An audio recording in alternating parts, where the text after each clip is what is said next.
Miércoles 18 de diciembre de 2024, qué placer enorme saludarles a ustedes nuevamente, gracias por estar en sintonía desde muy tempranas horas de la mañana con nuestra señal y también a través de nuestras plataformas digitales. Somos Grupo Megavisión, acompañándoles a ustedes en este esfuerzo periodístico y de entretenimiento en nuestra programación para llevarles una buena oferta televisiva. Este día vamos a hablar precisamente en esta hora de un tema que el día de ayer se concreta con la aprobación de la Asamblea Legislativa, con votos de Nuevas Ideas y también de partidos aliados, en cuanto a la Ley del Presupuesto General de la Nación y la Ley de Salarios para el Ejercicio Fiscal 2025. ¿Cuál es el alcance que tiene esta proyección fiscal precisamente para empujar la economía del país? ¿Cuáles son los aspectos medulares que van a tener respuestas importantes? Una discusión que venía generándose y despertando muchas inquietudes, especialmente en el sector salud y educación, era el tema del escalafón. Se resolvió, se aprobó, se incorporó y eso es parte de los temas que vamos a tener este día acá. Quédese con nosotros.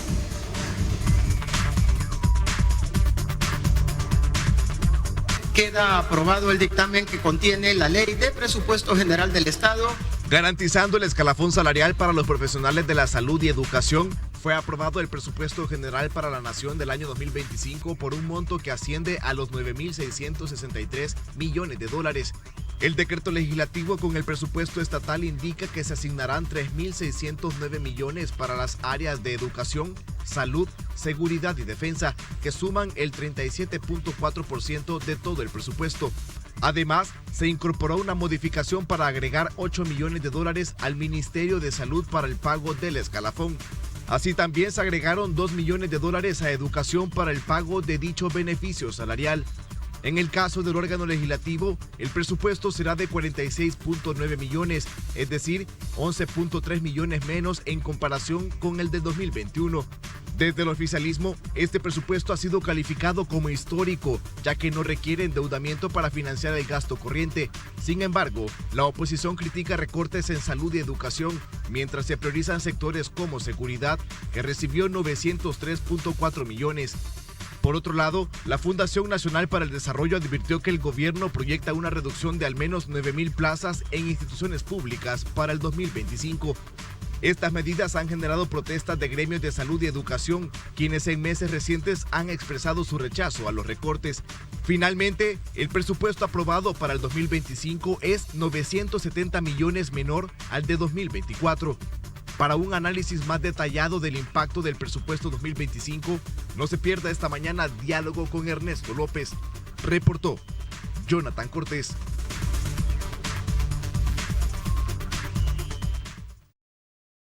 Gracias, Jonathan, por darnos esos insumos pertinentes en ese preámbulo y poder hacer un desglose desde la perspectiva de nuestro invitado esta mañana. Quiero saludar al economista José Luis Magaña, él es especialista en el área de administración también financiera. Gracias por acompañarnos, José Luis. No, buenos días, Ernesto. Muchas gracias por la invitación. Siempre es un gusto compartir contigo en este espacio y compartir también con los amigos y las amigas que nos están viendo. Una vez concretizado el tema y la aprobación de la ley del presupuesto, hay mucha expectativa. Bueno, corrió muchas ansiedades también, ¿no? Mucha expectativa tiene que ver con la aplicación en las partidas pertinentes presupuestarias, pero también en algún momento aspectos que tienen que ver, como lo decían allí en el reportaje, preocupación por el recorte de plazas, pero aún más la expectativa y la preocupación que generó para el sector salud, pero que al final se incorporaron el tema del escalafón y por supuesto también para el sector salud de igual forma. Bueno, de entrada me parece, con el tema de escalafón, ¿sí? Para comenzar, dos cosas bien importantes.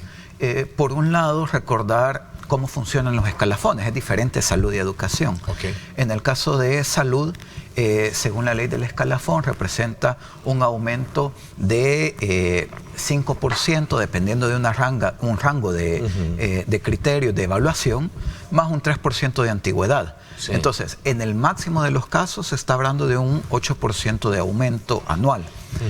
Y en el caso de educación, el escalafón aplica no a todo el personal docente, sino que a quienes suben de categoría. En el Ministerio de Educación, los docentes se distribuyen por diferentes categorías de niveles salariales. Entonces se hace salto quien pasa de la categoría 1 a la categoría 2, de la categoría 2 a la 3, etcétera. Y pasan cada 5 años. Es decir, que el escalafón aplica solo a aquellos maestros y maestras que pasan de tener 4 años a 5 años, pero no a quienes tienen 6 y pasan 7, de 7 a 8, de 9, sino solo de 9 a 10. Entonces, esos son cómo funcionan los escalafones. Es importante recordar también que los hospitales nacionales tienen autonomía administrativa con respecto al Ministerio de Educación. ¿Sí?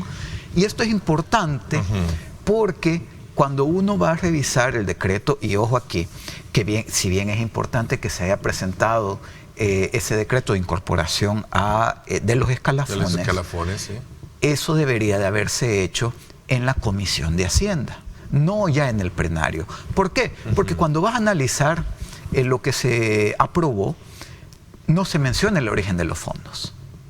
Se dice que se agregan 2 millones de dólares a educación y 8 millones de dólares a salud, pero no dice el origen de los fondos. ¿De dónde van a provenir esos 2 millones para educación? Es un movimiento de partida porque entiendo que hay un recorte, o al menos así se ha denunciado, en otras áreas, ¿no? Pero en el decreto que se presenta, en la solicitud de modificación que hace el diputado Cristian Guevara, bajo el cual luego se aprueba ese incremento, no se define el origen de los fondos. Entonces, eso debería de haberse hecho en la Comisión de Hacienda.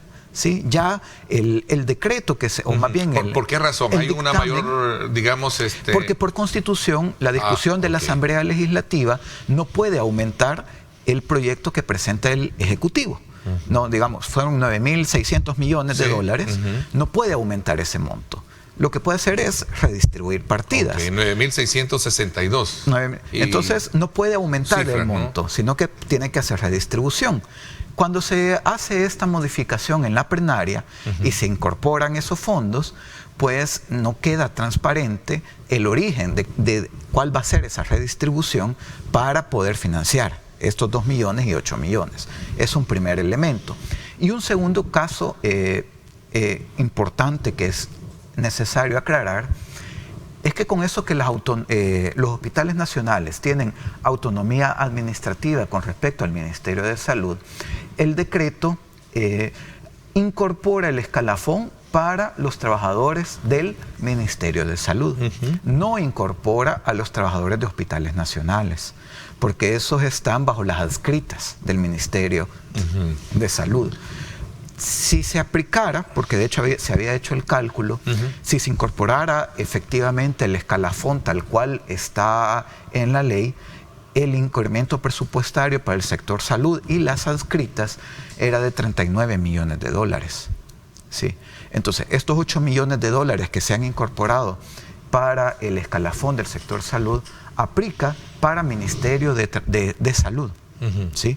Debido a esa autonomía administrativa que tienen los hospitales nacionales. Entonces eso es importante también tenerlo presente como un asterisco en cuanto a esta incorporación, por lo menos en lo que se aprobó de momento. Toda esta partida traza un horizonte positivo para hablar de incentivos en cuanto a la promoción de inversión pública, por ejemplo, en particular, y también privada, que es parte de los componentes que tiene. En cuanto a inversión pública, sin duda hay aumentos en términos presupuestarios, pero creo que el gran reto que ha sido siempre, particularmente en estos últimos años, ha sido la ejecución de esa inversión. ¿Y de cuánto ha sido en términos porcentuales? Porque a veces llegas a diciembre y tal vez no se ha logrado ejecutar todo, o perdón, la palabra es ejecutar, ¿verdad? Sí, por ejemplo, en el caso del Ministerio de Educación, tenemos en promedio, incluso hasta 2021, la ejecución era de alrededor del 94, entre el 93 y 95%. O sea que de cada 100 dólares que tenía presupuestado el Ministerio de Educación, se dejaban de ejecutar entre 5 o 6 dólares. En el caso de 2022 y 2023, ese monto no ejecutado ha pasado de 5 a 6 dólares a ser de 10 o 11 dólares. 10 dólares en el 2022 y de 11 dólares en el 2023, de los montos no ejecutados. Esto implica que, a pesar que, como bien lo dicen varios diputados se han aprobado presupuestos históricos para el Ministerio de Educación. Solo el año pasado era de cerca de 1.500 millones de dólares el presupuesto para educación, el presupuesto más alto que ha habido. Cuando uno revisa la ejecución de esos 1.500 millones de dólares, solamente se han ejecutado 1.100 millones, ¿sí? Que es una cifra bastante parecida a la ejecución del Ministerio de Educación en 2019. Entonces, no solo hay que fijarse en lo que se dice que va a hacerse, que eso es el presupuesto, el presupuesto es lo que de inicio yo digo que voy a hacer, sino que también hay que fijarse en lo que efectivamente se hace. Ok, y sobre todo también cuando se trata de ver el tema de ingresos tributarios proyectados, porque según vi en la discusión y en el documento como se planteaba, estamos hablando de 745 millones que se proyectan en cuanto a ingresos tributarios, ¿no?, para el próximo año. Es decir, eso implica mayor rigurosidad en el tema fiscal. A ver, el 77% del presupuesto de los ingresos provienen de impuestos, ¿sí? Impuestos sobre la renta, impuestos sobre el IVA, que son los que impuestos mayores especiales también, ¿verdad? Pero la renta y el IVA son los dos que más pesan. Ese es el fuerte, ¿no? ¿Cómo se nutre? E incluso para el presupuesto 2025, la recaudación de IVA incluso aumentaría en términos de proporción con respecto a el impuesto sobre la renta. Aquí hay que ponerle atención a los supuestos bajo los cuales se plantea el presupuesto, ¿sí? Y eso está en un documento que se llama la política presupuestaria del Ministerio de Hacienda y en el mensaje del presupuesto. Ahí es donde uno puede revisar cuáles son todos los números bajo los cuales se proyecta el presupuesto, porque al final los ingresos del Estado dependen mucho de la actividad económica, ¿no? Si se venden más cosas, pues eso significa que se recauda más IVA. Si hay más empleo, se recauda más Es decir, renta. ¿tenemos un presupuesto financiado, licenciado? Ahí hay que hacer un paréntesis. Hace unos meses, cuando se iniciaba esta discusión, justamente me invitaste y estuvimos en este espacio y vimos las tablas de los presupuestos, ¿sí? Se recuerdan, las proyectábamos aquí en pantalla, las tablas de presupuestos anteriores. Y decía en ese momento que quien había escrito los discursos sobre el tema del presupuesto financiado había que pegarle un jalón de orejas porque los datos de los presupuestos nos decían otras cosas. Sí, ese es el agregado. Pero, el agregado de la tabla, de la historia pero del veíamos presupuesto. una tabla. Era otra, sí. Sí, en el programa hace unos meses. Sí, hace unos meses que hablamos del tema. Creo que fue en septiembre cuando se hizo. Cuando justamente se iba a presentar. Inició el tema. Donde se veía justamente que la parte del financiamiento externo, es decir, los préstamos, no cubrían en ningún momento gasto corriente. Ni para 2025, ni para 2024, ni para 23, ni para 22, 21. Ahora, aquí ese jalón de orejas que en ese momento decía que había que dárselo a quienes habían escrito ese discurso, pues hoy también, con todo el respeto, hay que pegárselo también al equipo editorial aquí, porque en la nota había ahí porque en la nota se hizo mención justamente a eso, a pesar de que ya las tablas de los presupuestos no varían, y sobre todo cuando se trata de ver esa... No, de hecho no varían, no varían. ¿Se mantienen? No, es que préstamos, financiamiento externo para gasto corriente no va a haber en el 2025, pero no ha habido en el 2024, ni en el 23, ni el 22. En ese sentido es que no varía, no ha habido financiamiento externo para gasto corriente. Yo veo que se maneja mucha información, a veces también falsa, ¿no?, en todo esto, porque hay posturas de quienes en algún momento manejan por intereses ideológicos estas partidas y las otras. Al final lo importante es que se aprueba y esto le da un poco de estabilidad. Solo una cosa, esto no es una opinión. Lo que estoy diciendo no es una opinión, es lo que nos dicen las tablas del presupuesto. Es una versión técnica, no, por supuesto. Sí, es lo que dice el presupuesto. Licenciado, hay de todo esto un dato importante para verlo que tiene que ver precisamente con las condiciones favorables, porque se pueden dar a partir de una negociación con el Fondo Monetario Internacional, ¿no? Cuéntenos un poquito desde su perspectiva, cómo se valora esta cuestión, ahora más que nunca cuando mucho se habla, aunque oficialmente no hay nada concreto o oficial que se diga, bueno, esto es lo que se ha logrado ya establecer en una relación, en una negociación con el Fondo Monetario y Gobierno, para saber que este es el trazo que viene, ¿no? En cuanto a tema de impuestos, en cuanto al tema de indicadores que maneja el Fondo Monetario Internacional. Vamos a hablar de esto cuando regresemos. Gracias por estar con nosotros. Son las 7 de la mañana con 17 minutos. Gracias por estar con nosotros.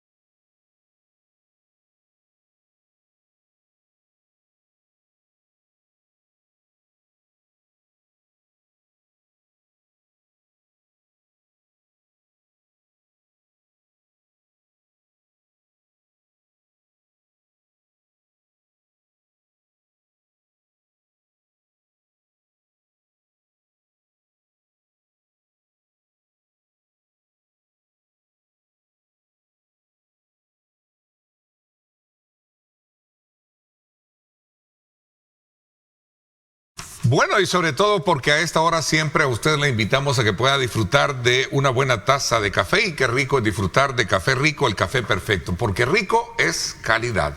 Continuamos nuestra conversación esta mañana con el economista José Luis Magaña, y estamos haciendo una lectura sobre el tema de partidas y las características que distinguen al presupuesto, ahora más que nunca que ya se tiene aprobado.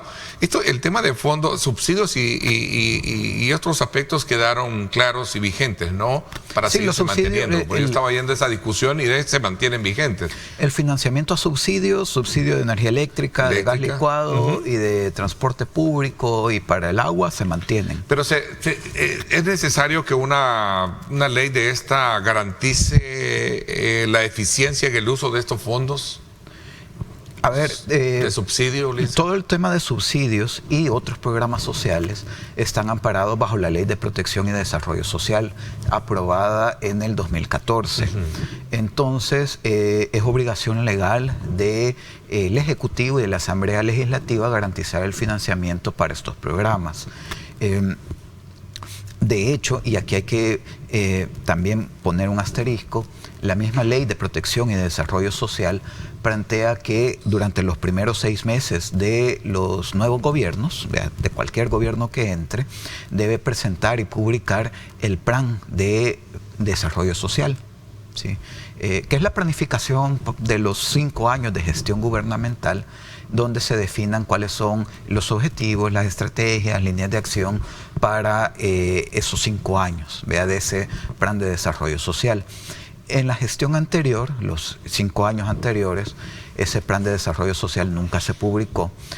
Ahorita, ojalá, todavía estamos a tiempo, ¿no? Se asume en junio, hoy en diciembre todavía estamos a tiempo de que el gobierno cumpla con la ley y sí presente ese plan de desarrollo social, donde se definan justamente cuáles son los objetivos, las estrategias, las líneas de acción que dan cumplimiento a esa eficiencia que mencionas de los programas sociales. Ahí es donde debe de quedar definido eso, que ya están parados bajo la ley y que se debe de cumplir. No puedo pasar por alto preguntarle que si en esa lectura de discusión que se dio en el Pleno el día de ayer también, ¿cómo cala y cuál es la interpretación desde la perspectiva de usted como conocedora en la materia económica, la postura que asume la oposición al establecer algún tipo de críticas? Por ejemplo, declarar intransferibles los fondos asignados al tema de salud y educación, que viene siendo un punto de, ¿verdad? Otro, ¿qué implicaciones tiene la priorización de algunas partidas? Por ejemplo, cuestionaban en el área, en áreas específicas que no estaban, que a lo mejor sufrieron un mayor incremento en las partidas que anteriormente se tenían, por ejemplo. ¿Cómo examina usted el papel de la oposición frente a esa realidad? Yo creo que no tanto voy a entrar en qué es lo que yo opino sobre eso. Sobre el papel político, sino obviamente. Más bien qué nos dicen los números. Mi papel aquí es más técnico-económico que de evaluación política. Habrá otros que pueden hacer esos análisis políticos. Ahora, en términos de lo que nos dicen los números del Ministerio de Hacienda, para este año 2024, con datos hasta octubre, que es el último dato disponible en el portal de transparencia fiscal, en la pestaña de datos abiertos, podemos ver que en el Ministerio de Salud, de los 234 millones de dólares que tenía aprobados el primer nivel de atención, que es unidades de salud, las clínicas comunitarias, promotores de salud, eso es lo que se había aprobado. Hasta octubre se le han recortado 30.428.000 dólares. ¿Sí? A los hospitales nacionales y a las adscritas se les había aprobado 734 millones de dólares y hasta octubre ya se les han recortado 61.357.000 dólares. Si vemos el detalle, por ejemplo, al Hospital Rosales, que se le había aprobado una asignación histórica de 75 millones de dólares, ya se le recortaron 19.738.000 dólares hasta octubre. Al Hospital Brum, que se le habían aprobado 62.829.000, ya se le recortaron hasta octubre 13.136.000. Y de hecho aquí vemos también el tema de la ejecución, porque al Hospital Brum, que tenía 62 millones aprobados, hasta octubre solo se han ejecutado 34 millones. O sea, la mitad básicamente de lo que tenía aprobado el hospital, a pesar que estaríamos a 2 meses de terminar el año, ¿no? en estos datos. Al Hospital Nacional de la Mujer, que tenía 30 millones aprobados, ya se le recortaron 2 millones. Al Hospital San Juan de Dios de Santa Ana, ya se le recortaron 9.200.000 dólares. Entonces vemos cómo en efecto sí han habido muchas modificaciones presupuestarias en el camino, donde una cosa ha sido lo que se aprueba en los presupuestos, donde efectivamente se aprueban montos históricos, pero que luego esos grandes montos históricos se están viendo modificados. Sufren las modificaciones. Y aquí viene la pregunta del millón. Usted como economista, ¿qué impacto tiene estas partidas, así como han sido aprobadas en el tema de la economía y sobre todo cuando se habla de la atención social o de desarrollo social que tenemos como agenda, ¿no? A ver, es que es importante evaluar tanto los montos como las programaciones técnicas, ¿no? De qué es, cuáles son los objetivos y metas. Y por eso planteaba que era importante la publicación del Plan de Desarrollo Social, porque es un poco complicado, es decir, estos montos, estos millones son suficientes si no sabemos cuáles son los objetivos y cuáles son las metas que se están planteando. ¿Sí? Entonces, sin saber exactamente cuáles son esos objetivos o qué es lo que espera lograr el gobierno, pues es complicado decir si estos millones van a lograr. Porque fíjese que para ser puntual con lo que preguntaba, por ejemplo, tengo acá un dato que para el tema de desarrollo local, que en este caso es la nueva figura que lo maneja, ¿cómo se le llama? La nueva dirección, Obras Municipales, la DON, se destinan cerca de 140 millones de dólares. ¿Serán suficientes esto para hablar de desarrollo? De nuevo, depende para qué. O sea, debe haber un estudio de impacto, me decía. Más que un estudio de impacto, un plan de gobierno. Un plan de gobierno que defina los objetivos. Ok, estos 140 millones de dólares, ¿qué es lo que quiero lograr?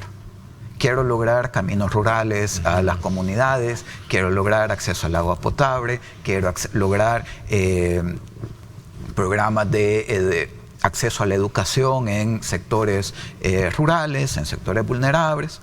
¿Qué quiero lograr? Y a partir de eso puedo definir los montos, ¿no? Quiero lograr el acceso a agua potable universal para toda la población. Bueno, pues entonces necesito definir cuánto necesito para lograr eso.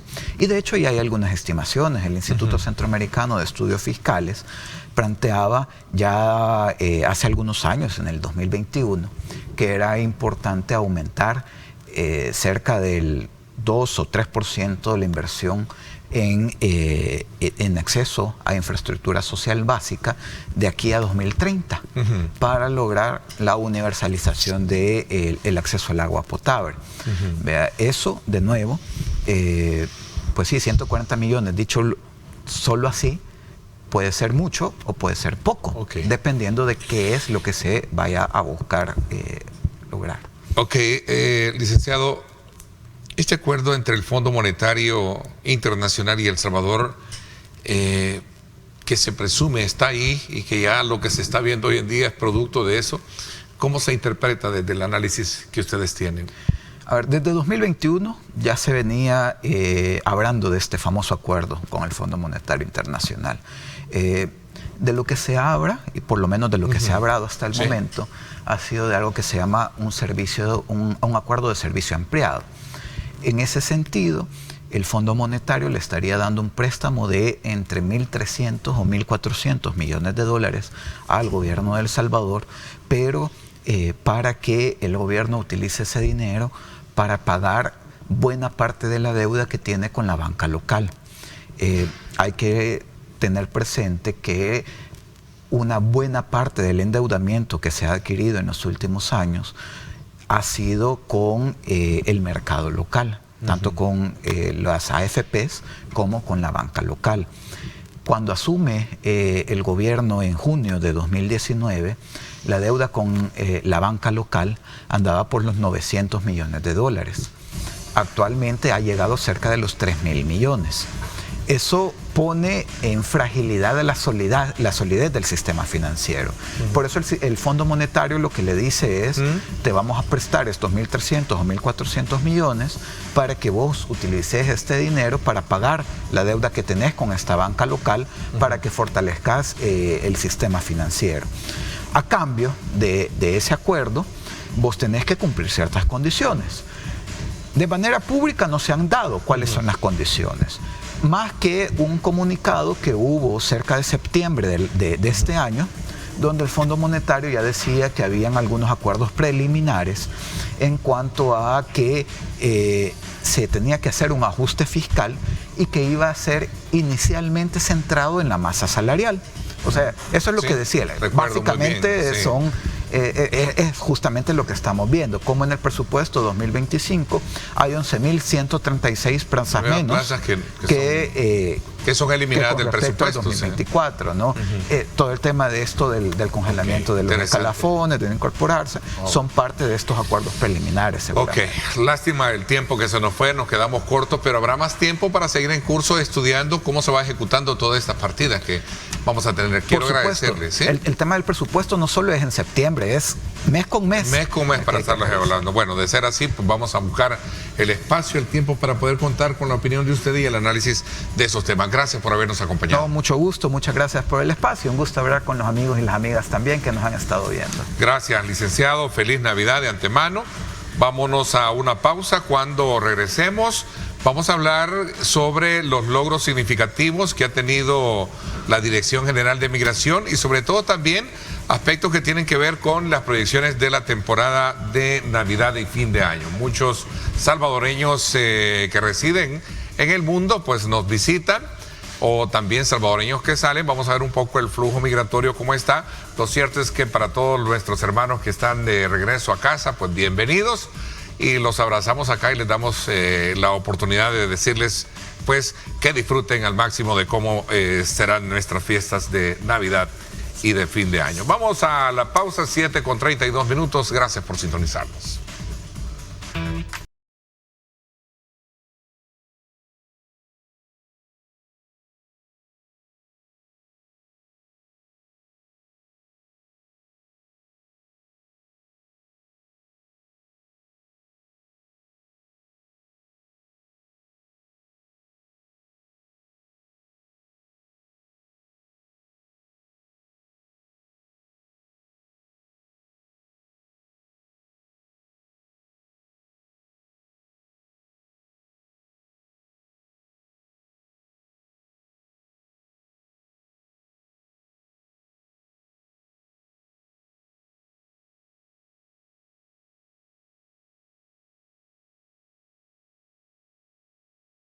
Bueno, gracias nuevamente por estar con nosotros en esta segunda parte del programa. Le doy la más cordial bienvenida al licenciado Ricardo Cucalón, director general de Migración y Extranjería. Bienvenido, Ricardo. Gracias por acompañarnos. Gracias, Ernesto. Buenos días a todos de la audiencia. Un placer para mí estar de nuevo aquí.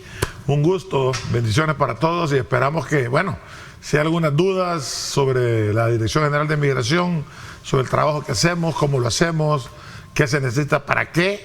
Para eso estamos esta mañana aquí, como casi todos los años, que hemos podido estar aquí contigo y con tu teleaudiencia a la que nos le debemos.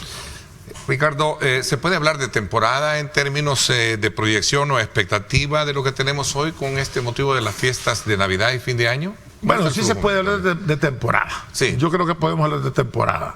Una temporada navideña es la temporada más fuerte. La gente viene a visitar a sus parientes. Hay aquella camaradería, aquel cariño navideño que nos nace. Un ambiente súper, digamos, agradable, ¿verdad? Sí. Para estar con la familia. Yo acabo de estar en el centro histórico hace un par de días y es maravilloso ver a gente. Mira, es que es increíble ver la gente. De gente, ¿no? Te lo cuento así como ciudadano salvadoreño. Es reconfortante que vas caminando. Hola, buenas noches. Hola, ¿qué tal? ¿Cómo está usted? No es porque te conozcan. No. Se saluda uno entre la gente y es de hermandad. Y eso lo estamos viviendo gracias a, todas las políticas de seguridad que nuestro presidente Nayib Bukele ha implementado con nuestro ministro de Justicia y Seguridad, mi querido amigo Viatoro, al que yo le mando a Gustavo un abrazo y lo mejor, les deseo lo mejor en materia de seguridad. A ver, tenemos datos a la fecha del ingreso, salidas y de la facilitación. Yo creo que es importante medirlo desde el punto de vista de lo que antecedía, que es un país en el cual ahora el ambiente de seguridad pues permite tener la visita frecuente de más salvadoreños como también de turistas. ¿Podemos diferenciar ambos rangos? Bueno, sí tenemos una manera de poder determinar el turismo propiamente dicho, pero se ha dado unos fenómenos, fíjate. La gente viene, muchas personas vienen, por ejemplo, a seminarios, vienen los que acompañan a los artistas, más que todo, por ejemplo, algunos artistas propiamente dicho, y me estoy refiriendo voy a evitar decir nombres, obviamente por razones claro, por supuesto, conocidas, pero han venido artistas de renombre, ¿no? De renombre, de rango internacional, y los que los han acompañado se quedan 2, 3, 4 días más visitando nuestras playas, visitando nuestros volcanes, visitando todo lo que nuestro país ahora puede ofrecer y yendo a conocer. Bueno, han viajado hasta San Miguel. Acaba de estar, y aquí sí él me lo dijo. Yo, si usted lo puede decir, me dice, me voy complacidísimo. Estuvo en San Miguel después del carnaval. El señor Raúl Acosta, que es el dueño de Oro Sólido, que estuvo ese conjunto musical aquí completo. Se quedaron los muchachos también conociendo toda la parte nueva de San Miguel. Visitaron las playas nuestras por allá. Entonces todo este fenómeno se está dando y nosotros pues somos los que los atendemos en migración en todas las fronteras terrestres, aéreas y marítimas.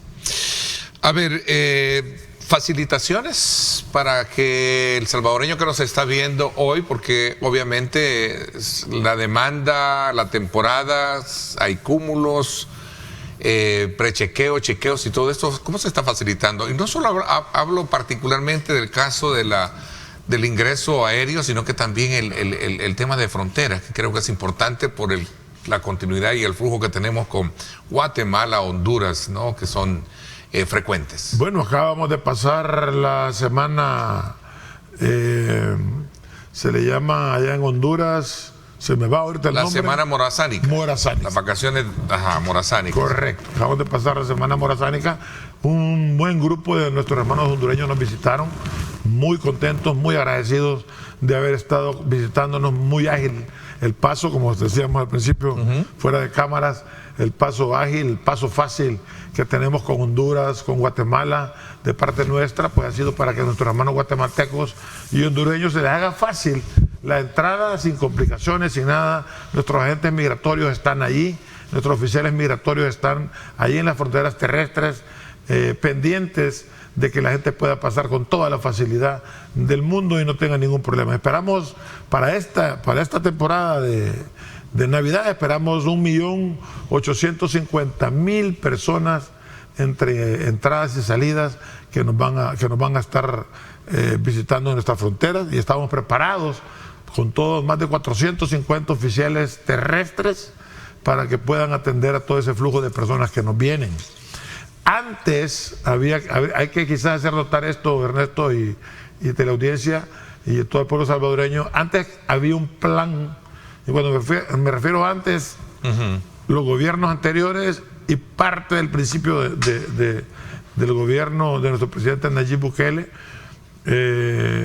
había un plan vacacional, ¿se acuerda que le llamaban así? Sí. Plan vacacional. Entonces, ahora ya no existe ese plan. ¿Por qué? Porque tenemos un plan permanente, ya no es un plan vacacional, hoy tenemos un plan permanente en el que le estamos dando las facilidades a la gente con prechequeos, tanto de actas notariales, de buses y autobuses, de carros particulares, de excursiones que viajan. Tenemos un sistema en el cual la gente puede prechequear, entrar a nuestra página www.migracion.gov.sb. Es una página totalmente amigable. Pueden buscar ahí prechequeo y ahí dentro del prechequeo van a encontrar lo que ustedes necesitan para guiarlos, cómo pueden llevar a cabo ese trámite para que ustedes no tengan problemas al salir. Bueno, ¿cómo va el Centro de Análisis de Pasajeros, CENAP, verdad? Que es un proyecto que surge como la iniciativa, como una iniciativa para medir los alcances de toda la proyección migratoria que se tiene en el país. El CENAP es un centro de análisis de pasajeros con el que tenemos un par de sistemas que por seguridad no los voy a mencionar. Claro. Pero tenemos un par de sistemas en los cuales, como dice su nombre, Centro de Análisis de Pasajeros. Ese centro, junto con la Embajada Americana, estamos trabajando para poder analizar, como bien lo dice su nombre, quién es el pasajero que entra o que sale. Claro, precisamente por el hecho de que estamos hablando de temporadas en las que se mueven muchas personas, ¿no? Pero igualmente, te vuelvo a repetir, o sea, el CENAP no funciona solamente para la temporada navideña o para la temporada permanente. El CENAP es por la sencilla razón que ahora hay movimiento en todo el año. O sea, ya no es como antes, que como era Navidad, entonces se llena. Como es Semana Santa, se llena. Vienen para agosto, viene la gente. Ahora vienen en agosto, en marzo, en abril, en mayo, en junio. Tenemos, con nuestra ministra Morena Valdés, tenemos un sinfín de eventos todo el año por medio de los eventos de Surf City, que vienen a cantidades de personas para los campeonatos de surf. Y en eso, pues, tenemos que atenderlos a todas estas personas que vienen acompañando a las delegaciones que vienen representando a los diferentes países. Entonces, tenemos que tener también una exhaustiva conocimiento, somos parte del sistema de seguridad nacional, donde tenemos que tener el conocimiento adecuado de quiénes nos visitan, a qué vienen, por qué razón, y obviamente les damos todas las facilidades de entrar y poder estar en nuestro país. No hay restricciones de ningún tipo, es solamente un trámite esencial para nuestro país, pero restricciones no existen. De hecho, vale la pena decir esto. ¿Sí? En Centroamérica somos el único país que damos estancia de 180 días en los cuales pueden permanecer en nuestro país sin mayor problema.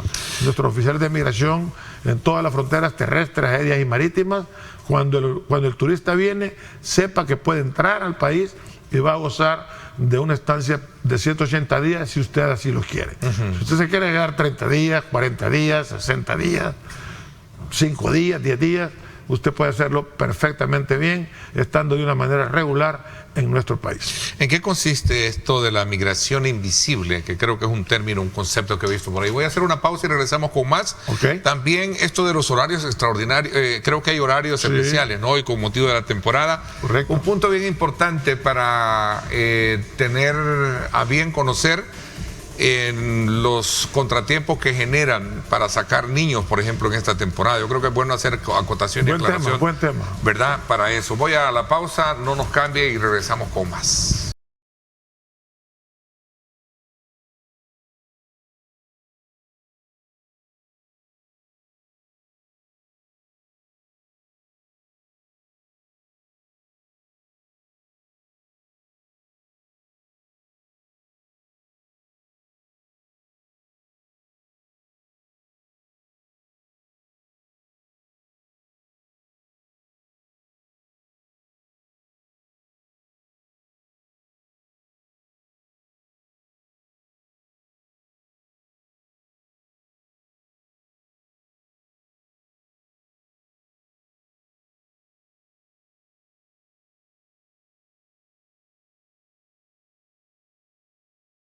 A usted por estar con nosotros. Escuché en algún momento en algunas intervenciones, sumado a lo que había dejado planteado, sobre los mecanismos o las facilidades para obtener el permiso de ingreso de aquellos países que en algún momento tienen ciertas restricciones, de Venezuela, por ejemplo. ¿Sí? Sí, no solamente Venezuela. Nosotros no tenemos... ¿Es complicado para un venezolano, por ejemplo, venir al país? No, bueno, nosotros no tenemos... como migración y como gobierno en el sentido migratorio no tenemos beneficios particulares para una nación determinada. Entonces nosotros trabajamos trabajamos con base a que todas las personas puedan salir beneficiadas de lo que estamos haciendo. Yo creo que si no innovamos, si no hacemos distintas cosas, no vamos a tener resultados diferentes. Hay un dicho por ahí famoso que dice que no podemos tener resultados diferentes cometiendo los mismos errores. Como abogado que soy hace 30 y pico de años, siempre me quejé de migración, siempre. Era un problema para mí cuando a mi bufete llegaba la gente, necesitaba trámites migratorios porque era engorroso, era problemático, ¿Y qué ha pasado hoy con eso? ¿Es historia? Por eso tuve la bendición de Dios que el señor presidente me diera la oportunidad de estar al frente de la Dirección General de Migración, porque llegué con el ánimo de cambiar toda esa grasa que había allí, o sea, todo ese endamiaje de problemas que tenían para poderle agilizar los trámites a alguien. Por eso es que ahora la gente se puede dar cuenta, y eso no lo digo yo, o sea, lo puede decir las personas que usan los servicios. La gente hoy llega y en 20, media hora te dan un pasaporte. Hay facilidades. Ahora llegan y los movimientos migratorios te dan rápido la documentación. A mí me da un poco de risa sana cuando mis amigos, por ejemplo, me llaman y me dicen, mira, necesito los movimientos migratorios, ¿crees que me puedes ayudar para no hacer cola? Entonces, yo le digo, mira, es que ya no tenés que hacer cola por eso. De hecho, hasta lo puedes hacer en línea.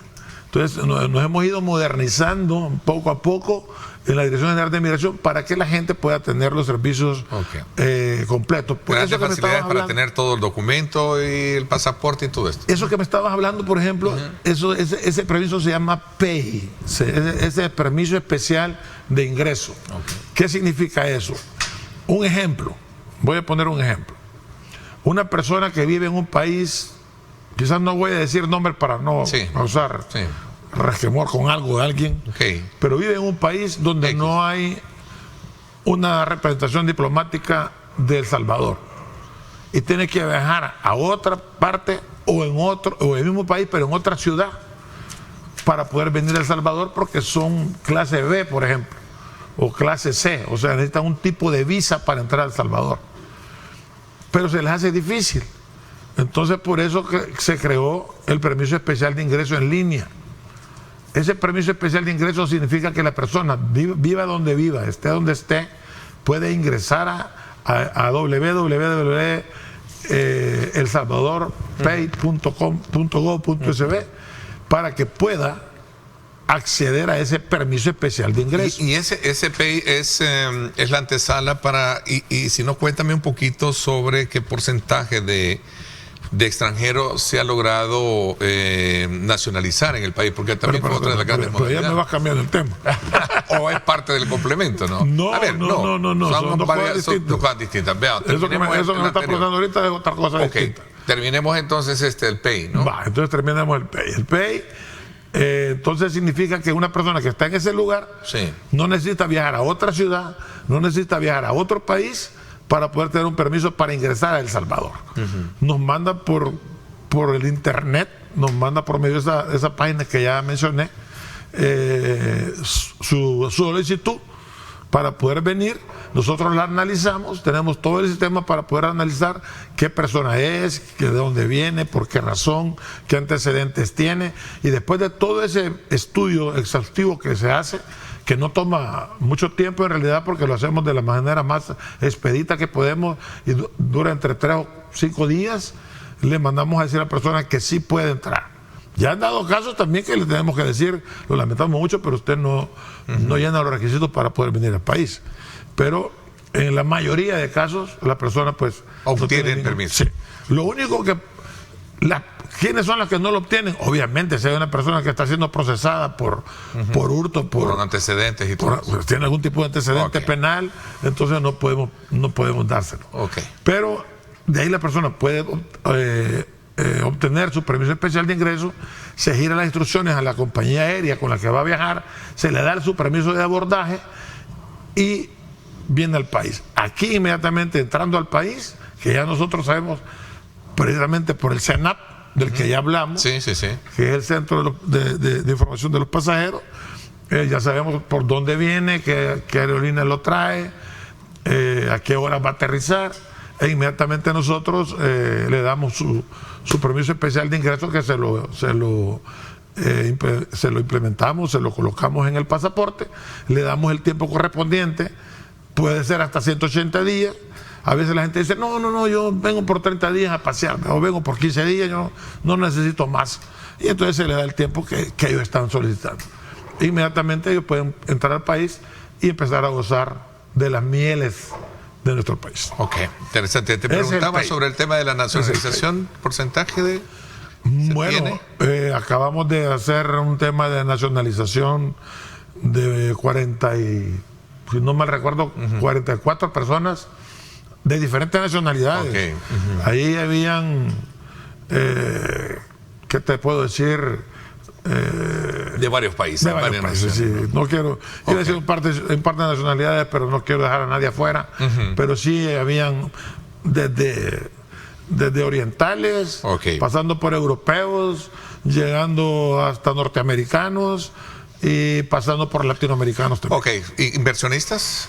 Mucha características de esos perfiles, ¿no? Mucha gente de ella, te voy a decir, mucha gente de ella me dio las gracias porque tenían años de estar queriendo sacar su documentación, se habían dado cuenta que ahora es más ágil, habían metido papeles y en un tiempo récord, digamos así, no mayor de 6 meses, habían podido tener su nacionalidad, que también se hace un estudio de lo que la gente hace, qué es lo que viene a aportar, porque dicho sea de paso, pues antes era pura charada.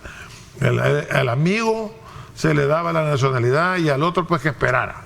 Entonces nosotros no tenemos eso. Y ahí yo reitero el apoyo que tengo de mi buen amigo ministro Gustavo Villatoro, porque es un trabajo conjunto que hacemos entre la Dirección General de Migración y el Ministerio de Seguridad y Justicia, de Justicia y Seguridad en el orden, para trabajar en eso. Padres de familia muy interesados en esta, y corriendo en el tiempo, Ricardo, en esta información sobre las condiciones y trámites, especialmente para menores en esta época, que muchos a veces, se ven enfrentados a problemas porque no tener al día los papeles, ¿no? Yo quiero hacerle un llamado a los padres, de verdad. Les voy a dar 2 sugerencias, no son consejos, 2 sugerencias. Primero, busquen un abogado y notario que esté autorizado. Segundo, busquen un abogado y notario que esté al día y que sepa lo que está haciendo. Es increíble que al día de hoy todavía hay actas notariales con permiso de salida para menores que nos llegan con la ley anterior, que es la ley, la LEPINA, que los abogados sabrán, mis colegas, mis queridos amigos y colegas, amigas y amigos, colegas, sabrán pues, o deben de saber lo que esa ley ya no existe. Entonces, tienen que pegarse a la nueva ley y hacer las cosas de acuerdo a lo que la ley nueva está diciendo. Los papás tienen que estar seguros que ellos lo saben para que los permisos vayan bien. Pero como sabemos del mal que padecemos a veces a nivel de El Salvador, hemos puesto a disposición ya desde hace mucho rato, mucho tiempo, si no mal recuerdo es el correo, déjame ver si lo traigo por aquí, atención.prechequeo@migracion.gov.sb. Lo voy a repetir, atención.prechequeo@migracion.gov.sb, donde pueden enviar los permisos para que sean revisados. Fíjate que hemos creado un sistema bien bonito. La gente puede mandar sus permisos ahí, los revisamos, le ponemos un QR, los mandamos de regreso a la persona que lo solicita, para que con este QR pueden ir a la frontera, ya sea aérea o terrestre o marítima, por donde van a salir, y nosotros al ver ese QR vamos a saber si han llenado todos los requisitos para que pueda salir sin problema. Ok, y otro dato ya para ir concluyendo es que el prechequeo funciona de manera que no hayan contratiempos, ¿cierto? El prechequeo es precisamente para eso. Igualmente hago un llamado a todas aquellas compañías de tour operadores, los que viajan con buses y todas estas cuestiones, para que por favor ocupen. Aquí voy a decir dos cosas importantes, y es para beneficio de la gente, porque todo lo que Inmigración hace es para beneficio de la persona, del pueblo. Es necesario que la gente que ocupe el prechequeo en la vía terrestre, por favor, lo hagan con tiempo. Que pongan las personas que van en el autobús completa. No es posible que manden un listado y cuando llegan allá a la frontera hay 5, 6, 7 personas más que no han enviado. Y la otra parte es precisamente que salgan por la frontera que mencionaron en el prechequeo que van a salir. Hay gente de tour operadores que dicen vamos a salir por la Chadura, pero salen por la Chinama. Vamos a salir por la Chinama y salen por Anguiatú. Y entonces eso nos da problema a la hora que la gente quiere salir, y hay un poquito de retraso ahí que no se debe a nosotros, sino que se debe a las personas que manejan el tour operador. Bueno, interesante información que nos pone en perspectiva parte de lo que usted tiene que tener en agenda para evitar cualquier tipo de contratiempo. Gracias por habernos acompañado, Ricardo. Se nos fue el tiempo. Gracias, Ernesto. Se nos va el tiempo. Aquí es tan rápido que me quedo con un sinfín de cosas de poder decirles y contarles. Pero sí quiero decirles que la Dirección General de Migración, gracias al apoyo que estamos teniendo de nuestro presidente, el cual está al día y diciéndonos cambiemos esto, hagamos esto, y yo le quiero agradecer públicamente a nuestro presidente ese apoyo que nos da para hacer de migración una migración fácil, una migración ágil y sobre todo siempre, como tenemos el lema, en busca de la excelencia. Tengan todos muy buenos días. Pasen felices vacaciones, feliz año nuevo y que Dios me los bendiga. Gracias, Ricardo. Igualmente, felicidades en esta época de Navidad. No se pierda Pulso Ciudadano esta noche, 8 de la noche por Canal 21, 9, Canal 19 con Julio Valdivieso. 8 de la mañana en punto. Gracias, pásenla bien y como siempre recuerden lo más importante, amar a Dios sobre todas las cosas.